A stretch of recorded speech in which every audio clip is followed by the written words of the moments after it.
শাবান মাস হলো রমাদানের আগমনী বার্তাবাহক মাস।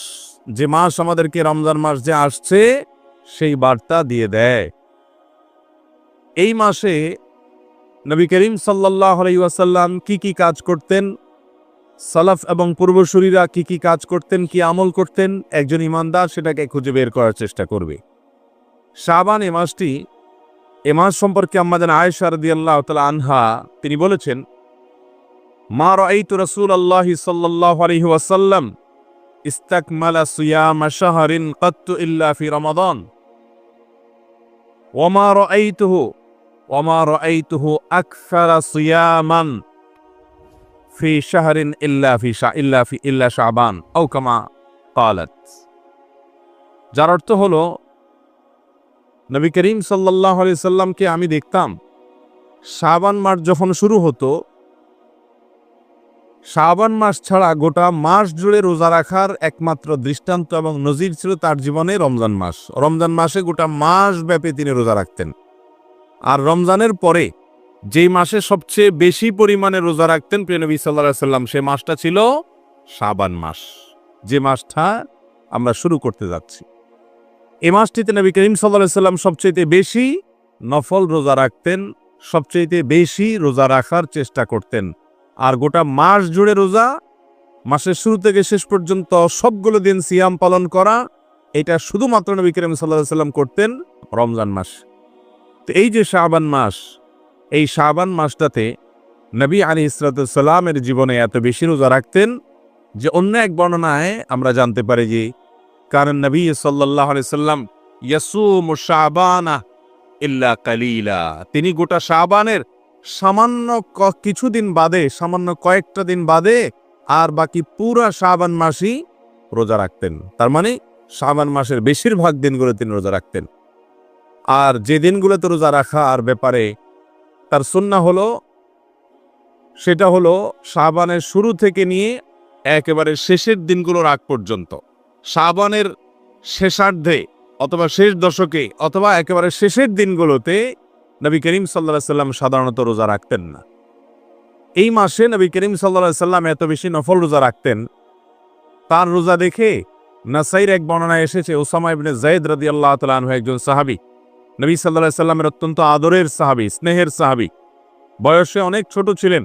সেই উসামা ইবনে যায়েদ রাদিয়াল্লাহু তাআলা আনহু তিনি নবী করিম সাল্লাল্লাহু আলাইহি সাল্লামকে একবার জিজ্ঞাসা করেছেন যে, আল্লাহর রাসূল, আমি আপনাকে এই মাসে সবচেয়ে বেশি নফল রোজা রাখতে দেখি, অন্য কোনো মাসে আপনাকে এত নফল রোজা রাখতে দেখি না, এর কারণ কি? কেন আপনি শাবান মাসে এত বেশি পরিমাণে রোজা রাখেন, রহস্য কি? তখন নবী করিম সাল্লাল্লাহু আলাইহি ওয়াসাল্লাম তার এই প্রশ্নের জবাবে বলেছিলেন যে, দেখো, আমি এই মাসে নফল রোজা যে রাখি এর প্রথম কারণ হলো যালিকা শাহরুন ইয়াগফুলুন নাসু বাইনা রজব ওয়া রমাদান। শাবান এমন একটা মাস যে মাসের দুই পাশে দুইটা গুরুত্বপূর্ণ মাস, মাঝখানে এই মাসটাতে মানুষ গাফলতিতে বসে থাকে, অলসতা করে, ইবাদত বন্দেগী করে না। শাবানের পরের মাসটা রমজান মাস, রমজান আসছে, তখন কোরআন তেলাওয়াত করব, তারাবি পড়ব, রোজা রাখব, দোয়া দরুদ করব, অনেক আমল করব। এই আশায় শাবান মাসে আর তেমন কিছু করা হয় না, যে রমজান তো আসছেই, আমলের মাস, তখন তো করবই। এই জন্য শাবান মাসে মানুষ অলস থাকে। আবার শাবানের আগের মাসটা হলো রজব মাস, সেই রজব মাসে সম্মানিত 4 মাস হওয়ার কারণে এই মাসে পাপাচার থেকে বেঁচে থাকা ইমানদারের কাজ। যদিও আমাদের সমাজে আজকাল রজব মাস বা সম্মানিত যে 4টা মাস, সে মাসগুলা কখন আসে আর কখন যায় সে বিষয়ে আমাদের বেশিরভাগ মানুষের তেমন কোনো খোঁজ খবর থাকে না। এই শাবান মাস, এই মাসটিতে প্রিয় নবী সাল্লাল্লাহু আলাইহি সাল্লাম বেশি রোজা রাখতেন। কেন? তার প্রথম কারণ হলো যে তার আগের মাসটা সম্মানিত মাস, রজব মাস, আর পরের মাসটা হলো সাইয়্যিদুশ শুহুর, সকল মাসের সেরা মাস, শ্রেষ্ঠ মাস রমজান মাস। তো এই দুই গুরুত্বপূর্ণ মাসের মাঝখানে শাবান মাসটা বিশেষ কোনো বৈশিষ্ট্যের মাস না হওয়ার কারণে, না সম্মানিত মাস, না রমজানের মতো অত মর্যাদার মাস, সেজন্য এই মাসটিতে অনেকে গাফলতি এবং উদাসীনতায়, অলসতায় সে কাটিয়ে দেয়। আর এই জন্য মানুষ যে সময়টাতে আল্লাহর ইবাদত বন্দেগী না করে বরং গাফলতি করে, অলসতা করে, ওই সময় ইবাদতের একটা বিশেষ গুরুত্ব আছে। এই জন্য নবী করিম সাল্লাল্লাহু আলাইহি সাল্লাম এই মাসটাতে, শাবান মাসে নফল রোজা রাখার জন্য বিশেষভাবে যত্নবান হতেন। হাদিসের এই অংশ থেকে আমরা জানলাম যে আমলটা সমাজের কোনো মানুষ করে না, সে আমলটা যদি আপনি করার চেষ্টা করেন, সে আমলটা যদি সমাজে আপনি জিন্দা করার চেষ্টা করেন, যে আমলের ব্যাপারে মানুষ গাফেল, মানুষ উদাসীন, মানুষ অবহেলা করে, মানুষ আত্মবোলা হয়ে থাকে, সেই আমলটা করার চেষ্টা যদি আপনি আমি করি, তাহলে অন্য সাধারণ আমল যেটা সমাজে প্রচলিত আছে ওইটা করার চাইতে অপ্রচলিত আমলটাকে করলে, সেটাকে সমাজের মানুষের মধ্যে প্রচলন দেওয়া, জিন্দা করা, মুর্দা সুন্নাত, যে সুন্নাত হারায় গেছে সেই সুন্নাতটাকে জিন্দা করার নিয়তে যদি আপনি আমল করেন কোনো আমল, তাহলে সাধারণ প্রচলিত আমলের চাইতে ওই আমলটা করার কারণে আল্লাহর কাছে সওয়াব এবং বিনিময় বেশি পাওয়া যাবে ইনশাআল্লাহ। ঠিক একইভাবে যে সময়টাতে মানুষ ইবাদত বন্দিগিতে বেশি একটা মাশগুল থাকে না, অবহেলা করে কাটায় দেয়, অলস থাকে, ওই টাইমটাতে আল্লাহকে ডাকার, আল্লাহর কাছে দোয়া করার একটা বিশেষ গুরুত্ব আছে। যে টাইমে সবাই চায় ওই টাইমে তো আপনি চাইবেনই, কিন্তু যে টাইমে মানুষ আল্লাহর কাছে প্রার্থনা করে না, অবহেলা করে, অলসভাবে ঘুমিয়ে থাকে, শুয়ে থাকে, ওই টাইমে ইবাদতের সবিশেষ গুরুত্ব আছে মোহতারাম হাজরি। এই জন্যই ভোর রাতে তাহাজ্জুদের নামাজের সময় এলাকার সব মানুষ ঘুমিয়ে থাকে, ঠিক না বে ঠিক? ভোর রাতে তাহাজ্জুদের সময় মানুষ কি করে? নাকি সবাই ইবাদতে মশগুল থাকে? সমাজের খুব হাতে গোনা কিছু আল্লাহর প্রিয় মানুষেরা দাঁড়িয়ে আল্লাহর ভয়ে দাঁড়িয়ে যায়, খাউফাও ওয়া তামাআ, আল্লাহর ভয়ে এবং আল্লাহর কাছ থেকে পুরস্কার পাওয়ার আশায়। এই মানুষগুলোর সংখ্যা সমাজে অনেক কম। তাহাজ্জুদ গুজার, বড় রাতে উঠে তাহাজ্জুদ পড়নেওয়ালা মানুষের সংখ্যা সমাজে বেশি না কম? এই টাইমে বেশিরভাগ মানুষ যেহেতু শুয়ে থাকে, অলসভাবে সময়টাকে কাটায়, ঘুমিয়ে থাকে, অবচেতন থাকে, এই জন্য এই টাইমে যদি কেউ উঠে দাঁড়ায়, যেহেতু দুনিয়ার আসমানে আল্লাহ রাব্বুল আলামিন নেমে আসেন, এই জন্য এই টাইমে কেউ দোয়া করলে, নামাজ পড়লে সে আল্লাহর যত নৈকট্য অর্জন করতে পারবে, অন্য কোনো সময় আল্লাহর ইবাদত বন্দেগী করলে, আল্লাহর কাছে দোয়া করলে, প্রার্থনা করলে এত বেশি নৈকট্য অর্জন করা সম্ভব না। কথা কি বুঝাতে পারছি? এই জন্য শাবান মাসের এই আমলটির গুরুত্ব কেন বেশ? কারণ এই মাসে মানুষ সাধারণত গাফেল থাকে, আর গাফেল থাকা মাসটাতে আপনার আমার প্রিয় নবী সাল্লাল্লাহু আলাইহি সাল্লামের সিরাত ছিল, তার জীবনী, তার জীবন আদর্শ ছিল যে তিনি এই মাসে নফল রোজা বেশি রাখতেন, যেহেতু মানুষ অবহেলা করে।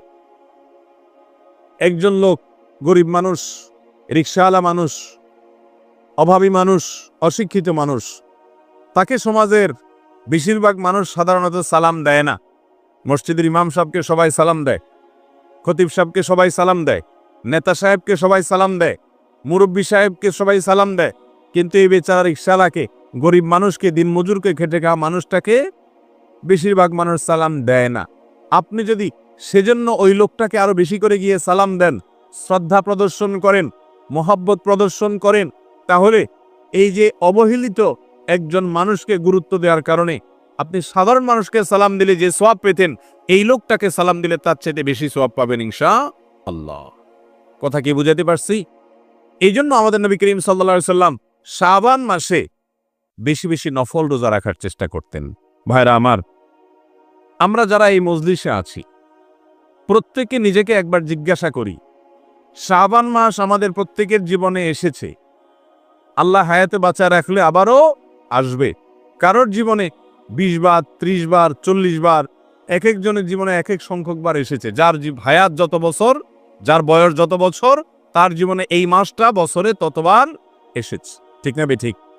শাবান মাসে গোটা মাসের বেশিরভাগ দিন, অথবা অন্তত 10-15 দিন, অথবা কিছুদিন, এই মাসে নফল রোজার মাস হিসাবে আপনি আমি রোজা রাখার চেষ্টা করেছি। এমন মানুষ কতজন আছি আমরা? অনেক বেশি না কম? কম। হয়তো হাত তুললে বললে 1-2টা হাত তোলাও কঠিন হয়ে যাবে, কারণ আমরা জানিও না, আলোচনাও নাই সমাজে। রমজানের পরে নফল রোজার জন্য সবচেয়ে শ্রেষ্ঠ মাস হলো এই শাবান মাস, সবচেয়ে আদর্শ মাস, নফল রোজার আদর্শ মাস। নফল রোজার শ্রেষ্ঠ মাস হলো কোন মাস? এই শাবান মাস। যদিও আরেকটি হাদিস পাওয়া যায়, যে হাদিসটি বর্ণিত হয়েছে নবী করিম সাল্লাল্লাহু আলাইহি সাল্লাম থেকে, সে হাদিস থেকে জানা যায় যে নফল রোজার ব্যাপারে নবী সাল্লাল্লাহু আলাইহি সাল্লাম বলেছেন, আফদালুস সিয়ামি বা'দা রমাদান শাহরুল্লাহিল মুহাররম। রমজানের পরে আল্লাহর কাছে সবচেয়ে উত্তম যে মাসের রোজা, যে মাসের সিয়াম, সেটা হলো মুহররম মাসের সিয়াম। কোন মাসের সিয়াম? মুহররম মাসের সিয়াম। এ মাসের সিয়ামটা আল্লাহর কাছে রমজানের পরে সবচাইতে শ্রেষ্ঠ এবং মর্যাদাপূর্ণ। মুহতারাম হাজরিন, এই জন্য মুহাদ্দিসিন ইকরাম এই দুই হাদিসের মধ্যে সমন্বয় দিয়ে বলেছেন যে এক হাদিস থেকে বোঝা যায় বা অনেকগুলো হাদিস থেকে বোঝা যায় শাবান মাসটা হলো নফল রোজার জন্য আদর্শ মাস। আবার অন্য হাদিস থেকে বোঝা যায় মুহররম মাস হলো রমজানের পরে নফল রোজার জন্য আদর্শ মাস। তাহলে কোনটা সঠিক? এর উত্তর হলো যে রমজানের পরে মুহররম মাসটা সবচাইতে উত্তম হলেও নবী করিম সাল্লাল্লাহু আলাইহি সাল্লাম শাবান মাসে নফল রোজা বেশি রাখার তৌফিক পেয়েছেন। এটা তৃতীয় গুরুত্বপূর্ণ নফল রোজা বা রোজার মাস। রমজান হলো ফার্স্ট, দ্বিতীয় হলো মুহররম, এরপরে হলো শাবান। এটা হলো ফজিলতের ধারাবাহিকতা, মর্যাদার ধারাবাহিকতা। বাকি নবী করিম সাল্লাল্লাহু আলাইহি সাল্লাম এই মাসে বেশি রেখেছেন, মুহররমে রাখেননি। কেন?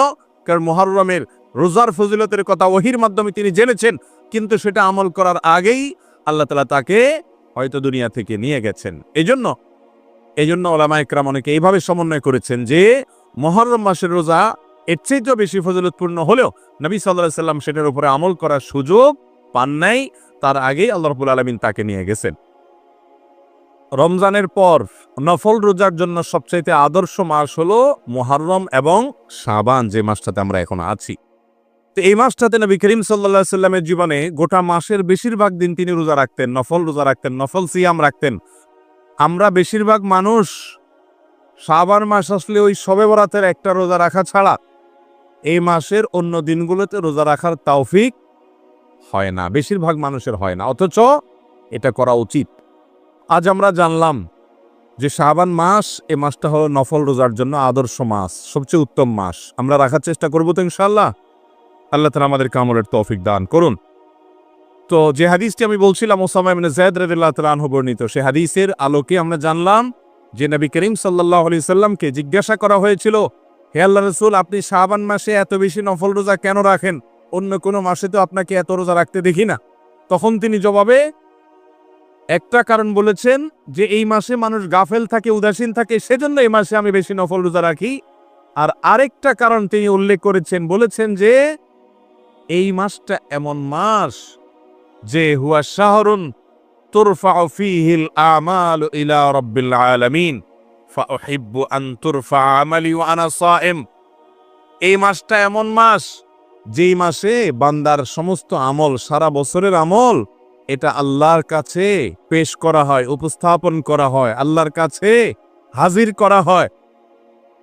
সারা বছরের আমলনামা এই মাসে যেহেতু ফেরেশতারা আল্লাহর কাছে পেশ করেন, এজন্য আমি চাই আমার আমলনামা যখন পেশ করা হচ্ছে ওই টাইমটাতে যেন আমি রোজাদার থাকি।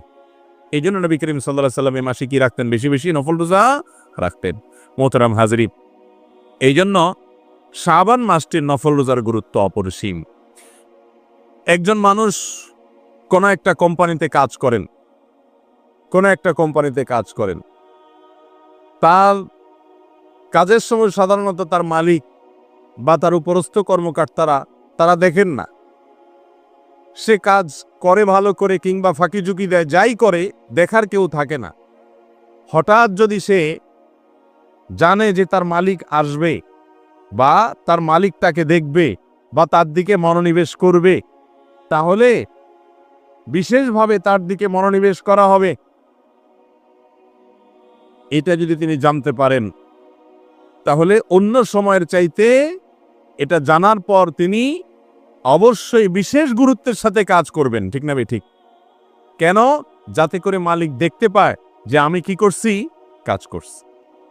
ঠিক একইভাবে একজন ইমানদার শাবান মাসে যেহেতু গত 11 মাসের আমলনামা আল্লাহর সামনে পেশ করা হয়, ইমানদার এই জন্য রোজা রেখে আল্লাহর সামনে নিজেকে রোজাদার হিসাবে, নেককার হিসাবে উপস্থাপন করার চেষ্টা করবে, যাতে করে তার আমলনামা যখন আল্লাহ দেখবেন সেটা যেন রহমতের সাথে দেখেন, অনুগ্রহের সাথে দেখেন, বিশেষভাবে তার প্রতি ইহসান করেন, আল্লাহর রহমত এবং করুণা পাওয়ার জন্য সেই আশায় নবী সাল্লাল্লাহু আলাইহি সাল্লাম বলেছেন এই মাসে আমি বেশি বেশি নফল রোজা রাখি।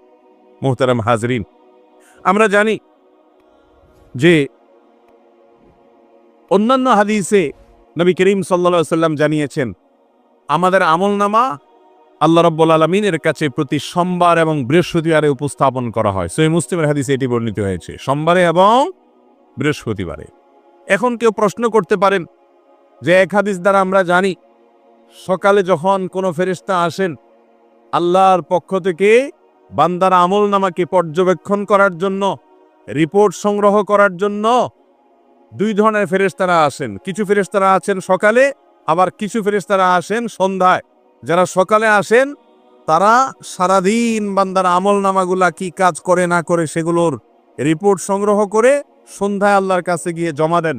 আবার সন্ধ্যায় যে ফেরেশতারা আসেন তারা সারা রাত বান্দা কি করে না করে ভালো মন্দ সমস্ত কাজের পুঙ্খানুপুঙ্খ, এদিকে তো দুইজন ফেরেশতা লিখতেই আছে, আবার কেরামান কাতিবিনের পাশাপাশি এই আসমান থেকে আসা ফেরেশতারা তাদের মতো করে ওই বাহিনী আলাদা করে রিপোর্ট করে সারা রাত থেকে রাত শেষে সকালবেলা গিয়ে রাতের রিপোর্ট জমা দেয়। এখন প্রশ্ন হলো, তাহলে হাদিস থেকে বোঝা যায় বান্দার আমলনামা, আমলের রিপোর্ট আল্লাহর কাছে প্রতিদিনেরটা প্রতিদিন জমা হয়, সকালেরটা সারা দিনেরটা সন্ধ্যায় এবং সারা রাতেরটা সকালে ফেরেশতারা গিয়ে জমা দেয়। আবার আরেক হাদিস থেকে আমরা জানলাম সোমবার এবং বৃহস্পতিবারে পুরা সপ্তাহে 2 বার বান্দার আমলনামা আল্লাহর কাছে পেশ করা হয়। আবার এই হাদিস নাসাইর এই হাদিস থেকে আমরা জানলাম যে বান্দার আমলনামা পেশ করা হয় শাবান মাসে। তাহলে আসলে কোনটা সত্য? এক এক হাদিসে এক এক রকম কেন? এর উত্তর হলো যে আমরা যারা বিভিন্ন অফিস আদালতে এবং কোম্পানিতে কাজ করি বা চাকরি করি আমরা জানি যে কাজের প্রতিবেদন, কাজের হিসাব মালিককে বা উপরস্থ কর্মকর্তাকে বিভিন্ন ধাপে ধাপে দিতে হয়। অনেক সময় সারাদিন কি কাজ করলা সেটার হিসাব দিন শেষে, ডিউটি শেষে অনেক সময় দিতে হয় বসকে। আবার গত এক সপ্তাহে কি করলা সেটার হিসাব সপ্তাহের শেষে দিতে হয় অনেক সময়। গোটা মাসে কি করলা সেটার হিসাব মাস শেষে দাও, সেটা তলব করা হয়। আবার গোটা বছর জুড়ে আপনি কি করলেন গত এক বছরে সেটা বাৎসরিক প্রতিবেদনের মাধ্যমে দিতে হয়। ঠিক একইভাবে এই হাদিসগুলোর মাধ্যমে নবী করিম সাল্লাল্লাহু আলাইহি সাল্লাম আমাদেরকে একই বার্তা দিয়েছেন। এখানে কোনো সংঘর্ষ নাই, বরং সমস্ত হাদিসই আপন জায়গায় বিশুদ্ধ এবং সঠিক। যে হাদিসে সকাল সন্ধ্যা রিপোর্টের কথা বলা আছে সেখানে দিনের রিপোর্ট দিনে দেওয়ার কথা বলা হয়েছে। আর মুসলিমের যে হাদিসে সোমবার এবং বৃহস্পতিবারে বান্দার আমলনামার রিপোর্ট আল্লাহর কাছে পেশ করার কথা বলা হয়েছে, সে হাদিসের সাপ্তাহিক রিপোর্টের কথা বলা হয়েছে। আর এই যে হাদিসে আমরা জানলাম সারা বছরের আমলনামা বান্দার আল্লাহর কাছে পেশ করা হয় শাবান মাসে, এই হাদিসে বান্দার বাৎসরিক রিপোর্ট ফেরেশতারা আল্লাহর সামনে জমা দেন সেই কথা বলা হয়েছে। অতএব বান্দার হিসাব যখন আল্লাহর কাছে ফেরেশতারা দেয়, বান্দা যদি জানতে পারে যে এই টাইমটাতে আমার হিসাব দেয়া হচ্ছে, তাহলে অন্য সময় যা করুক না করুক এই সময়টাতে সে বিশেষভাবে আল্লাহর ইবাদত করার চেষ্টা করা উচিত না? উচিত না? আপনি যদি জানেন যে আপনি কি করেছেন না করেছেন, আপনার বস এবং মালিককে হিসাব দেয়া হচ্ছে এবং তিনি আপনাকে দেখতে পাচ্ছেন, আপনি কি করেন? তিনি আপনাকে যে দেখতে পাচ্ছেন এটা জানার পর যেহেতু আপনার আমলনামার হিসাব এখন করা হচ্ছে, আপনি ওই টাইমটাতে অন্তত একটু হইলেও ভালো কাজ করার চেষ্টা করবেন, কি করবেন না? ঠিক এই কারণে আমাদের প্রিয় নবী সাল্লাল্লাহু আলাইহি সাল্লাম এই মাসটিতে, শাবান মাসটিতে আমাদেরকে বেশি বেশি নফল রোজা রাখার নির্দেশ দিয়েছেন। গত এক বছরের সমস্ত কর্মকাণ্ডের রিপোর্ট ফেরেশতা আল্লাহর সামনে পেশ করে থাকেন এই মাস। কথা কি বুঝাইতে পারছি? অতএব শাবান মাসে নফল রোজা রাখার চেষ্টা করতে হবে। আল্লাহ তাআলা আমাদের সবাইকে আমল করার তৌফিক দান করুন। সবাই চেষ্টা করব তো ইনশাআল্লাহ। জীবনে যারা একবারও করেন নাই এখন থেকে শুরু করেন। আমি ব্যক্তিগতভাবে আলহামদুলিল্লাহ প্রত্যেক শাবানে এই বিষয়ে মানুষকে স্মরণ করাই এবং সেই স্মরণ করাতে গিয়ে নিজেরও স্মরণ হয়, চেষ্টা করি আমলের। আপনাদেরকে নাসিহা করছি যে শাবান মাসে কিছু না কিছু 2-4টা হলেও নফল রোজা রাখার চেষ্টা করবেন তো ইনশাআল্লাহ সবাই। নবী করিম সাল্লাল্লাহু আলাইহি সাল্লাম যে মাসে সবচেয়ে বেশি নফল রোজা রাখতেন, এই মাসের শেষের কয়টা দিন বাদে বাকি পুরো মাসই প্রায় রোজা রাখতেন। এত গুরুত্ব তিনি দিয়েছেন। আর আপনার আমার যদি জীবনে এই মাসে 2-4টা রোজাও রাখা না হয়, তাহলে নবী করিম সাল্লাল্লাহু আলাইহি সাল্লামের উম্মত হিসেবে নিজে কোন মুখে দাবি করব আমরা? ঠিক না? ঠিক।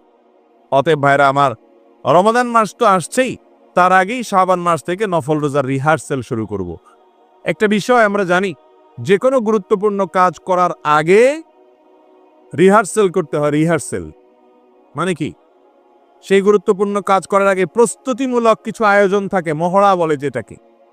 আপনি একটা বড় কাজ করবেন, গুরুত্বপূর্ণ কাজ করবেন, ওই মূল কাজটা করার আগে আপনি এক ধরনের প্রস্তুতি এবং মহড়া নিতে থাকেন, ঠিক না ঠিক?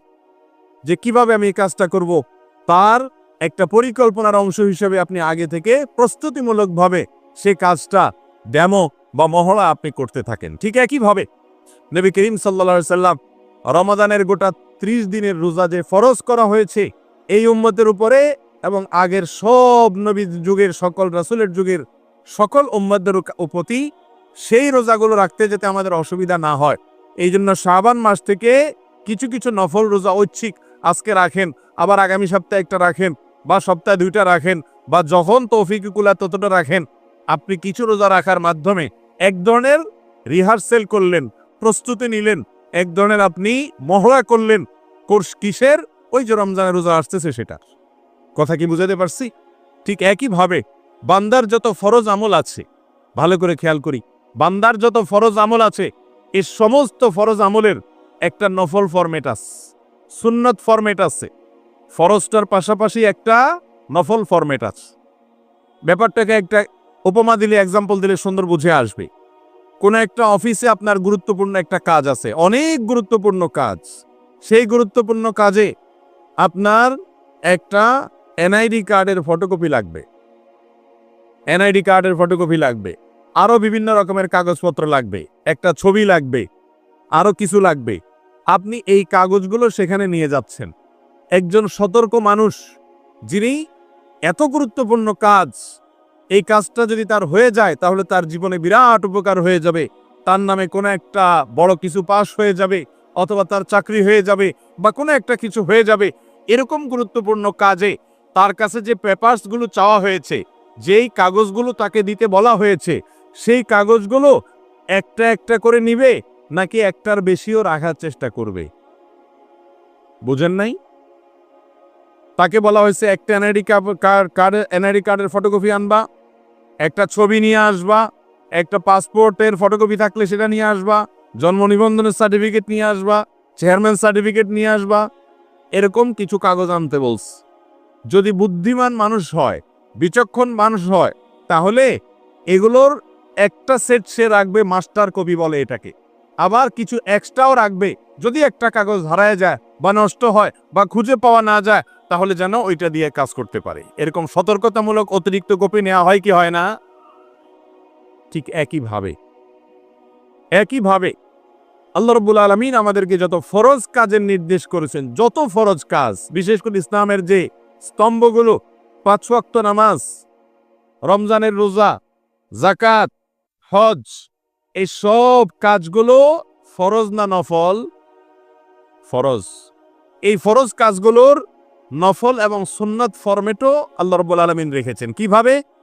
5 ওয়াক্ত নামাজের ফরজ নামাজ তো হলো কম, রাকাত সংখ্যা খুব বেশি না। যেমন ফজরের মধ্যে ফরজ নামাজ কয় রাকাত? 2 রাকাত। যোহরে, আসরে, মাগরিবে, এশায় 4। আপনারা কি শুধু এই রাকাতগুলোই পড়েন, না তারা আগে পরে আরো কিছু নামাজ পড়েন? পড়েন না? ফজরের ফরজ 2 রাকাত, কিন্তু তার আগে 2 রাকাত সুন্নাত। যোহরের ফরজ 4 রাকাত, তার আগে 4 রাকাত সুন্নাত, তারপরে 2 রাকাত সুন্নাত। পড়েন কি পড়েন না? আসরের আগে 4 রাকাত সুন্নাত আছে, সেই সুন্নাতটা, নিয়মিত সুন্নাতটা মাঝে মধ্যে পড়ার কথা, সেটাও আল্লাহ যাদেরকে তৌফিক দেয় তারা চেষ্টা করেন। মাগরিবের ফরজ 3 রাকাত, তারপরে গুরুত্বপূর্ণ সুন্নাত, সুনানে রাতেবা, সুন্নাতে মুআক্কাদা আছে 2 রাকাত, সেটাও আমরা পড়ি। মাগরিবের 4 রাকাত ফরজের পাশাপাশি পরে আরো 2 রাকাত সুন্নাত আমরা পড়ি। কেন? ওই যে নবী করিম সাল্লাল্লাহু আলাইহি সাল্লাম ফরজ সমস্ত আমলের আগে পরে কিছু সুন্নাত আমল রেখেছেন, ফরজের পাশাপাশি সুন্নাত। এটা হলো এক্সট্রা। ওই যে লোক অফিসে কাজের জন্য গেছে, ধরেন একজন প্রবাসী, নতুন তিনি বিদেশে যাবেন, কোনো দেশে যাবেন, তো ভিসা আসছে, ভিসার কপিটা সাথে রাখেন, আবার ফটোকপিও সাথে রাখেন। যদি আল্লাহ না করুক মূলটা হারায় যায়, যাতে ফটোকপিটা দিয়া কোনো একটা কাজ করতে সে পারে। ঠিক না বে ঠিক?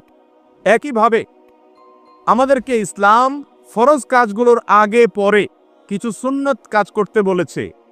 ওই একই ধরনের কাজের সুন্নত ফরম্যাট রেখেছে, যাতে করে কিয়ামতের ময়দানে বান্দার ফরজ আমলের যদি ঘাটতি দেখা দেয়, অসুবিধা দেখা দেয়, তাহলে নফল বা সুন্নতটা দিয়ে যেন ফরজের ঘাটতি পূরণ হয়। আরেকটা উদ্দেশ্য হলো যাতে মূল কাজটা সঠিকভাবে হয়, এই জন্য আগে থেকে সেটার ওয়ার্ম আপ, সেটার প্রস্তুতিমূলক আয়োজন, সেটার রিহার্সেল জাতীয় আয়োজন, যা আগে থেকে সরাসরি ফরজ নামাজে না গিয়ে আগে একটু সুন্নত নামাজ পড়ে নিজেকে প্রস্তুত করে নিলাম, এরপরে আমি ফরজ নামাজে গেলাম, তাহলে ফরজ নামাজটা সুন্দর হবে, ভালোভাবে হবে। একইভাবে আপনি দেখবেন যত ফরজ আমল আছে, জাকাত আদায় করা ফরজ, কিন্তু যাদেরকে আল্লাহ সম্পদ দিয়েছেন তারা শুধু সম্পদের হিসেব করে জাকাতই দিবে তা নয়, জাকাতের বাইরেও তাদেরকে কিছু দান করা লাগবে কি লাগবে না? মসজিদ মাদ্রাসায় তো আর জাকাতের টাকা দিবেন না, হ্যাঁ, সেখানেও তো দান করতে হবে। তো এই জন্য ফরজ দান যেটা, ওইটার পাশাপাশি সুন্নত এবং নফল দানের নির্দেশ ইসলাম আমাদেরকে করেছে। ঠিক একইভাবে এই যে রমজান মাস আসছে, রমজান মাসের আগে এবং রমাদান মাসের পরে কিছু নফল বা সুন্নাত রোজার কথা নবী করিম সাল্লাল্লাহু আলাইহি ওয়াসাল্লাম বলেছেন। রমাদান মাসের আগে শাবান মাসে আমরা রোজা রাখি, এটা হলো যে নামাজের আগে সুন্নত পড়েন, যে ফরজ রমজানের রোজার আগের সুন্নত রোজা হলো এই শাবানের রোজা। আর নামাজের পরেও সুন্নত পড়ি অনেক সময়, যেমন জোহরের সময় শেষে 2 রাকাত পড়ি না, মাগরিবের পরে 2 রাকাত পড়ি, এশার পর 2 রাকাত পড়ি। ফরজ নামাজের যেরকম আগেও সুন্নত আছে, পরেও সুন্নত আছে। রমজানের 30 দিনের বা মাসব্যাপী যে রোজা আছে ফরজ, তার আগেও সুন্নত রোজা আছে, সেটা হলো শাবানের রোজা। আর তার পরেও সুন্নত রোজা আছে, সেটা হলো শাওয়ালের 6 রোজা। কথা কি বুঝাইতে পারছি? তাহলে শাওয়ালের 6 রোজার কথা তো আমরা জানি, আলহামদুলিল্লাহ বেশিরভাগ লোক রাখারও চেষ্টা করি। কিন্তু আজকে যে বিষয়টা আমি উপস্থাপন করার চেষ্টা করলাম, শাবান মাসে বেশি বেশি নফল রোজা, এটার আলোচনা আমাদের সমাজে খুব একটা নাই।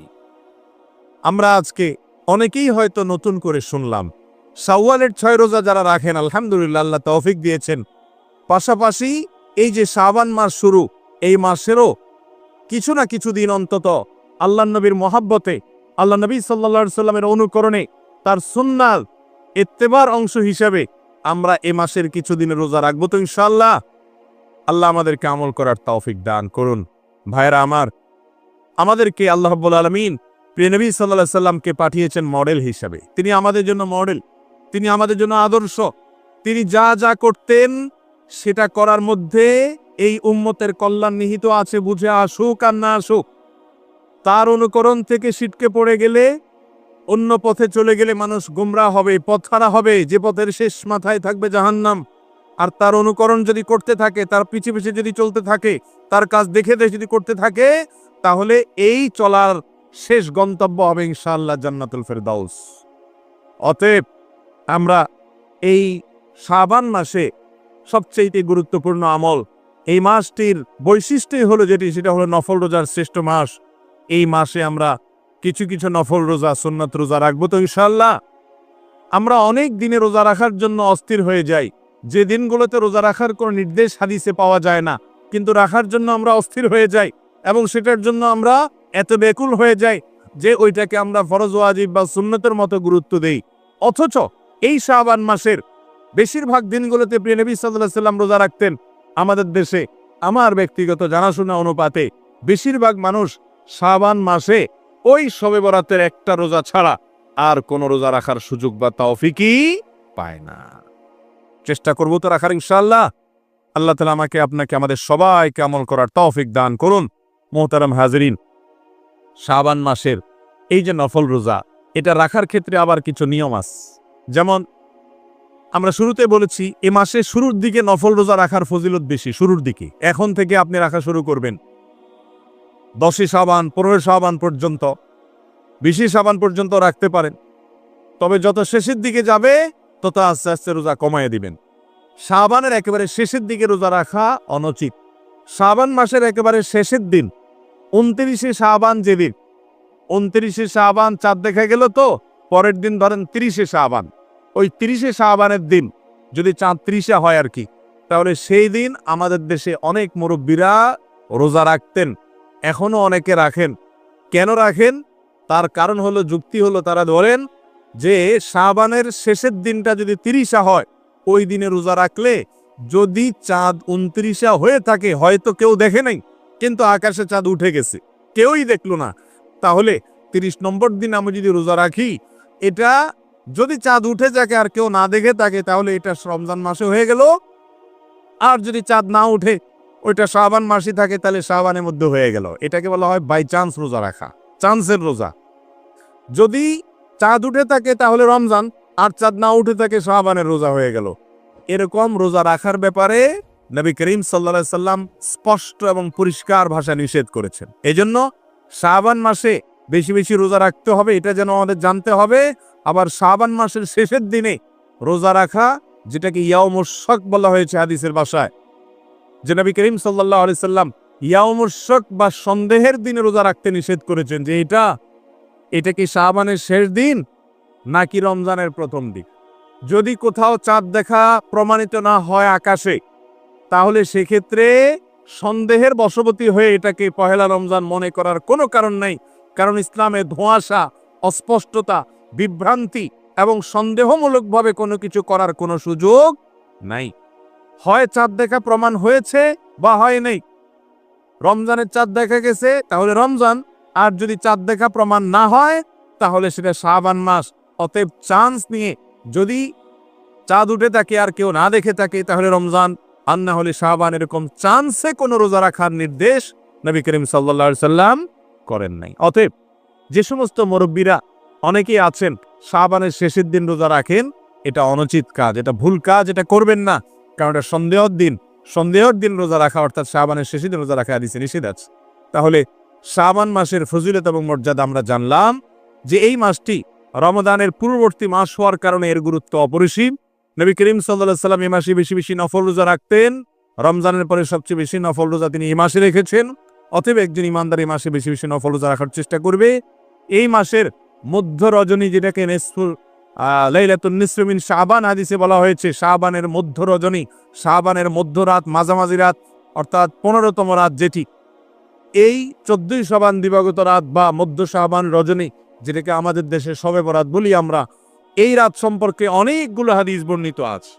সবগুলো হাদিসকে সামনে রাখলে যে জিনিসটি আমাদের কাছে পরিষ্কার হয় তা হলো যে এই রাতের ফজিলত আছে, একেবারে কোনো ফজিলত নাই, এটা যেমন সঠিক নয়। আবার একইভাবে আমাদের কাছে এটাও পরিষ্কার হয়, এই রাতকে আমরা অনেকে এত মর্যাদার রাত মনে করি যে লাইলাতুল কদরের চাইতেও গুরুত্ব বেশি দিয়ে থাকে। আমাদের দেশে এই রাতে যত বেশি ইবাদত বন্দেগী করার জন্য মানুষ চেষ্টা করে, মসজিদে আসে, একত্রিত হয়, সবে কদর পাওয়ার জন্য এর ছিটে ফোটা বা এর সামান্যতম চেষ্টাও মানুষ সাধারণত করে না। অথচ এ রাতের এত ফজিলত নাই যত ফজিলত বলা হয়। বিশেষ করে এ রাতে ভাগ্য নির্ধারণ হওয়া সম্পর্কিত বর্ণনাগুলো গ্রহণযোগ্যতার লেভেলে উত্তীর্ণ নয়, বরং সূরা দুখানের আয়াত থেকে বোঝা যায় সারা বছরে বান্দার ভাগ্যটা ঠিক হয় লাইলাতুল কদরে। যে লাইলাতুল কদর বা শবে কদরটা হলো রমজানের শেষ দশকে। সূরা দুখানে আল্লাহ রাব্বুল আলামিন বলেছেন, ফিহা ইউফরাকু কুল্লু আমরিন হাকিম। তার আগের আয়াতে আল্লাহ বলেছেন, ইন্না আনজালনাহু ফি লাইলাতিন মুবারাকা, আমি কোরআনকে একটি বরকতময় রাতে নাজিল করেছি। এর পরের আয়াতে আল্লাহ বলেছেন, ফিহা, সেই বরকতময় রাতে যে রাতে কোরআন নাজিল করা হয়েছে, সেই রাতে গুরুত্বপূর্ণ বিষয়গুলো ধার্য করা হয়, পৃথক করা হয়। এবং এই আয়াত থেকে বোঝা যায় যে রাতে কোরআন নাজিল হয়েছে অর্থাৎ লাইলাতুল কদর, সে রাতে আল্লাহ তাআলা ভাগ্য ঠিক করেন। তবে হ্যাঁ, লাইলাতুন নিসফ মিন শাবানের একেবারে ফজিলত নাই, ব্যাপারটা সেরকম নয়। এ রাতে আল্লাহ রাব্বুল আলামিন হিংসুক এবং মুশরিক ছাড়া, যারা অন্যের প্রতি হিংসা করে এবং যারা শিরকে লিপ্ত, এই মানুষগুলো ছাড়া বাকি মানুষগুলোকে আল্লাহ তাআলা সাধারণ ক্ষমা ঘোষণা করেন। অতএব আল্লাহর ক্ষমা পাওয়ার জন্য এই রাতে বান্দা চেষ্টা করবে, তার আগে থেকে নিজেকে শিরক থেকে পরিচ্ছন্ন করবে। কারো প্রতি হিংসা থাকলে, শত্রুতা থাকলে, বিদ্বেষ থাকলে সেটা থেকে নিজেকে পরিষ্কার করার চেষ্টা করবে একজন ইমানদার মানুষ। এ হলো শাবান মাসে একজন ইমানদারের করণীয়। বিশেষ করে এই মাসে রমজানের জন্য আগে থেকে প্রস্তুতি নিতে হবে। কি প্রস্তুতি? যে আমার রমজানে কখন আমি কোরআন তেলাওয়াত করব, এই রমজানে আমি কয় খতম কোরআন দিব, কত পারা কোরআন তেলাওয়াত করব, আমার কোরআনের তেলাওয়াতের জন্য কোন সময়টা ঠিক করব, ফজরের আগে পড়বো না পরে পড়বো, শাবান মাসে একজন ইমানদার রমজানের প্রস্তুতি নেবেন এভাবে যে রমজান মাস আসছে, এই মাসে আমি কোন টাইমে কোরআন তেলাওয়াত করব। ভোর রাতে সাহরি খেতে উঠি। ভোর রাতের সময়টা কত গুরুত্বপূর্ণ, কত দামি সময়। এই টাইমে আল্লাহ দুনিয়ার আসমানে নেমে আসেন, বান্দাকে ডেকে ডেকে ক্ষমা করেন, ডেকে ডেকে বিপদ দূর করেন, ডেকে ডেকে বান্দার চাওয়া পূরণ করেন। এই টাইমে উঠে তাহাজ্জুদের নামাজ পড়ে আল্লাহর কাছে চোখের পানি ফেলা, দোয়া করা, হাত তোলা, মুনাজাত করা, এটা তো আমাদের কপালে অন্য সময় হয় না। আমরা তথাকথিত ব্যস্ত, দুনিয়ার কারণে আমরা পারি না। কিন্তু রমজান মাসে সাহরি খাওয়ার জন্য তো আমাদের উঠাই লাগে। অতএব আমরা যদি রমজান মাসে সাহরি খেতে উঠে এখন থেকে পরিকল্পনা করি যে একটু 10টা মিনিট হাতে রাখবো, এই 10-20 মিনিট আমি আল্লাহর কাছে দোয়া করব, চোখের পানি ফেলবো, এটা তো সম্ভব কি সম্ভব না? ইফতারের আগের সময়টা গুরুত্বপূর্ণ সময়, দোয়া কবুল হওয়ার সময়, খুবই মূল্যবান সময়।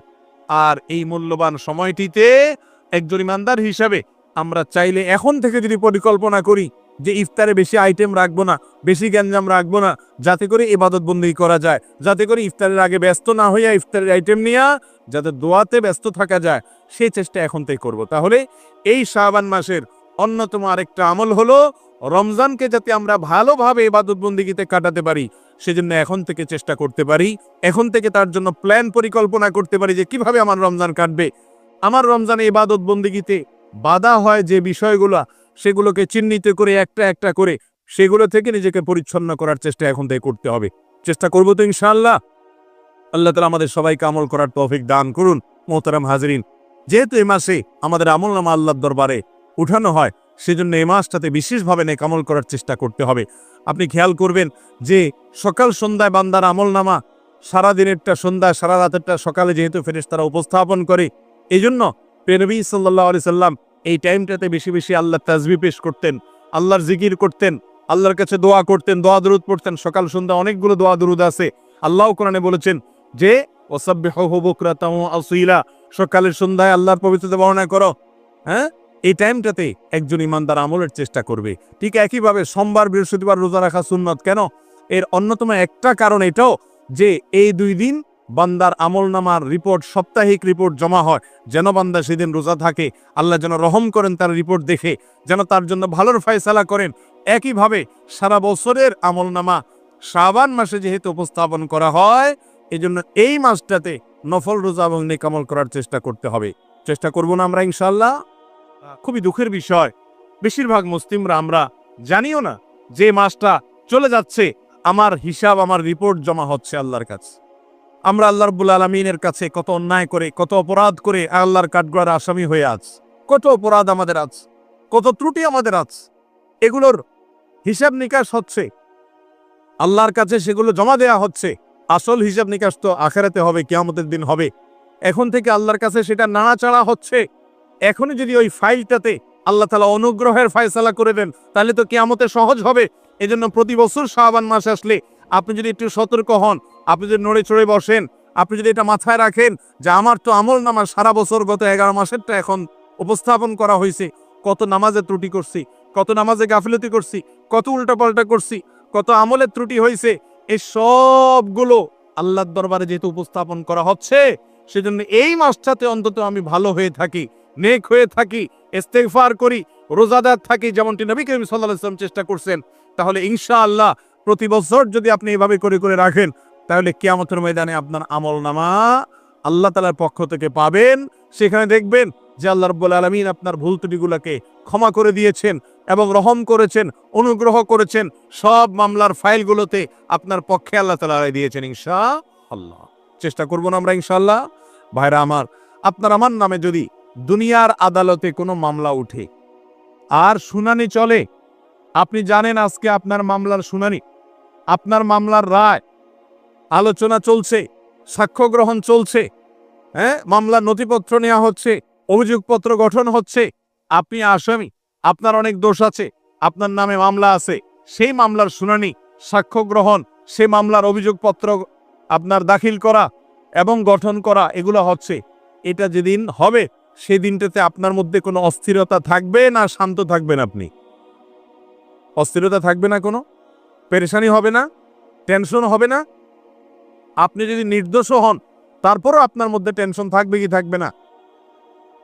যে আদালতে আমার নামে মামলার নথিপত্র যাচাই চলতেছে, দেখা দেখি চলতেছে, রিপোর্ট জমা দেওয়া হচ্ছে, তদন্ত প্রতিবেদন জমা দেওয়া হচ্ছে, তাহলে আল্লাহ জানে কি ফয়সালা হয়, আল্লাহ জানে প্রতিবেদনে কি আছে কি না আছে। আপনার মনটায় দুরু করবে কি করবে না ভাইরা আমার? কিন্তু আহকামুল হাকিমিন রব্বুল আলামিনের দরবারে আমাদের আমলনামা জমা হচ্ছে, আমাদের হিসেব জমা হচ্ছে এই মাসে। আমরা গাফেল, আমরা উদাসীন, আমাদের কোনো খবর নেই, আমরা অবচেতন, আমাদের কোনো সেন্স কাজ করে না।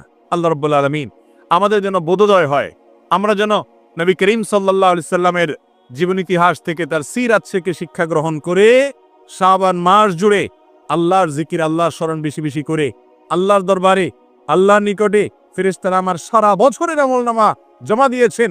না জানি আমার বিরুদ্ধে কি রিপোর্ট হচ্ছে, না জানি কি প্রতিবেদন হচ্ছে, যেন সে প্রতিবেদনগুলো সবগুলোকে আল্লাহ তাআলা ক্ষমার দৃষ্টিতে দেখেন, ঔদার্যের দৃষ্টিতে দেখেন, উদারতার নজরে দেখেন। আল্লাহ যেন সেটাকে ক্ষমা সুন্দর দৃষ্টিতে দেখেন। সেজন্য আমি যদি এই কামল করে রাখি, আমি লাভবান হব। অতএব শাবান মাস নফল রোজার মাস, আল্লাহর কাছে হিসেব গ্রহণ হচ্ছে, হিসাব জমা দেওয়া হচ্ছে, রিপোর্ট এবং প্রতিবেদন অভিযোগপত্র দাখিল হচ্ছে। সেই কথা মাথায় রেখে এই মাসটিতে বিশেষভাবে আল্লাহর দিকে মনোনিবেশ করা, আল্লাহর দিকে রুজু হওয়া, মনটাকে আল্লাহর ভয়ে সন্ত্রস্ত করা। আল্লাহ তাআলা এই জিনিসটা খুব পছন্দ করেন। বান্দা যখন আল্লাহর ভয়ে একটু তটস্থ থাকে, আল্লাহ তাআলা ওই বান্দাকে এমনি মাফ করে দেন। আল্লাহ চান যে বান্দা আমার কাছে ভীত সন্ত্রস্ত থাকুক, আমাকে ভয় করুক। আল্লাহ চান যে বান্দা আমার কাছে ক্ষমা প্রার্থনা করুক। ভাইরা আমার, চোখ যেদিন বন্ধ হয়ে যাবে আর সুযোগ আসবে না। অতএব এই শাবানটি আমাদের জন্য একটা সৌভাগ্যের বিরাট বড় সুযোগ, সুবর্ণ সুযোগ। এটাকে কাজে লাগাবো তো ইনশাআল্লাহ। যে কয়টা দিন আছে শাবান মাসের প্রতিটা দিন স্মরণ করব যে আমার আমল নামা না জানি জমা হচ্ছে এই মাসের কোন সময়ে আল্লাহর দরবারে। বিধায় সেটার জন্য আমরা তটস্থ থাকবো, নফল রোজা রাখবো, রমজানের জন্য প্রস্তুতি গ্রহণ করব, ইবাদতের পরিকল্পনা করব এবং রমজানের রোজার ক্ষেত্রে সুন্নাহকে ফলো করব। আল্লাহ রাব্বুল আলামিন আমাদের সবাইকে আমল করার তৌফিক দান করুন। সালাফে সালেহিন এবং পূর্বসূরীরা অনেকে শাবান মাস আসলে কোরআন কারীমের তেলাওয়াত শুরু করতেন। এর একটা কারণ হলো যে রমজান মাসে তো কোরআন তেলাওয়াত অনেক করতে হবে, হঠাৎ করে তো করা হয় না। আগে থেকে একটু প্রস্তুতি নিলে, অভ্যাস গড়ে তুললে তখন রমজানে কোরআন তেলাওয়াত করা দেখবেন সহজ হবে। হঠাৎ করে হুটহাট করে হয় না। যে কোনো গুরুত্বপূর্ণ কাজের আগে প্রস্তুতি নিতে হয়, তার অংশ হিসাবে কোরআন তেলাওয়াতের প্রস্তুতি এই মাস থেকে নিতে হবে। চেষ্টা করবো তো ইনশাআল্লাহ। আল্লাহ তাআলা আমাদের সবাইকে রমাদানের এই গুরুত্বপূর্ণ মাসে এটাকে সামনে রেখে শাবান মাসে বেশি বেশি করে সুন্নাহসম্মত আমল করা, এ মাসের মর্যাদাকে অনুধাবন করা। বিশেষ করে এই মাসে রোজা রাখার সুন্নাত আমাদের সমাজ থেকে হারিয়ে গেছে, মুর্দা হয়ে গেছে, বিলুপ্ত হয়ে গেছে। এই হারানো এবং বিলুপ্ত হওয়া সুন্নতকে নতুন করে জিন্দা করব। আল্লাহ তাআলা আমাকে, আপনাকে, আমাদের সবাইকে আমল করার তৌফিক দান করুন। আমরা যারা শুনলাম জানলাম, তারা আমাদের মা বোনদেরকে জানিয়ে দিব যে নবী করিম সাল্লাল্লাহু আলাইহি সাল্লাম এই মাসে রোজার জন্য এত অস্থির থাকতেন, এত পেরেশান থাকতেন, এত চেষ্টা করতেন। অন্য কোনো মাসে রমজান ছাড়া রোজা রাখার জন্য তিনি এত চেষ্টা করতেন না। আমাদের অন্তত 2-4টা হলেও রাখা উচিত, অন্তত নবীর উম্মত হিসাবে দাবি করার ফলে। আল্লাহ তাআলা আপনাকে, আমাকে, আমাদের সবাইকে আমলের তৌফিক দান করুন।